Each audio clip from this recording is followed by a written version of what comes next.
सावन शुरू होते ही सड़कों पर एक चीज़ जो हर साल सबसे पहले नजर आती है वो है केसरिया कपड़ों में यात्रा करते कांवड़िए और हर तरफ गूंजता बोलबम।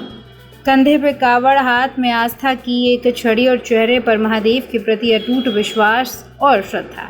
यही है सच्चे कांवड़िया का रूप। पर क्या कभी आपने सोचा है आखिर लगभग हर कांवड़िया केसरिया कपड़े ही क्यों पहनते हैं? चलिए आज आपको इसी बारे में बताएंगे। मेरा नाम है मेघा, स्वागत करती हूँ आप सभी का। हिंदू धर्म की मान्यता के अनुसार केसरिया रंग त्याग, वैराग्य, साहस, वीरता और समर्पण का प्रतीक है। जब कोई श्रद्धालु कांवड़ यात्रा शुरू करता है तो वो कुछ दिन के लिए सांसारिक सुख सुविधाओं से दूरी बनाकर खुद को भगवान शिव की भक्ति में समर्पित कर देता है। कांवड़ यात्रा में ये रंग उस हर पल अपने संकल्प की याद दिलाता है।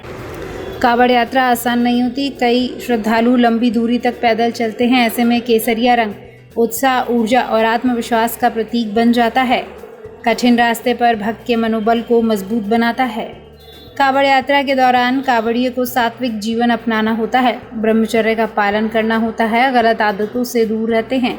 केसरिया वस्त्र उन्हें हर समय इस बात का एहसास कराते हैं कि वो सिर्फ यात्री नहीं बल्कि महादेव के भक्त और साधक हैं।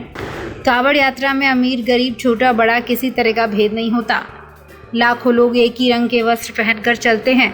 इससे समानता, भाईचारा और एकजुटता सामने आती है। सामान्य जनता कांवड़िए को बेहद श्रद्धा से देखती है। केसरिया रंग दूर से ही आसानी से दिखता है। इससे लाखों श्रद्धालुओं की भीड़ में कांवड़ियों की पहचान करना आसान हो जाता है। प्रशासन और सुरक्षा टीमों को व्यवस्था संभालने में सुविधा रहती है। अगर कोई श्रद्धालु अपने समूह से बिछड़ जाए तो उसे ढूंढना भी आसान हो जाता है। दरअसल कांवड़िए का केसरिया वस्त्र केवल ऊपरी पहनावा नहीं, उनके विश्वास, तप, अनुशासन, भगवान शिव के प्रति पूर्ण समर्पण का प्रतीक है। इसी वजह से सावन आते ही केसरिया रंग पूरे देश में शिव भक्ति का सबसे खास पहचान बन जाता है। ये जानकारी आप तक विभिन्न आलेखों द्वारा पहुंचाई गई है। वीडियो में बताई गई बातों की सत्यता की पुष्टि वैदिक टीवी नहीं करता। फिर मिलेंगे नई जानकारी के साथ।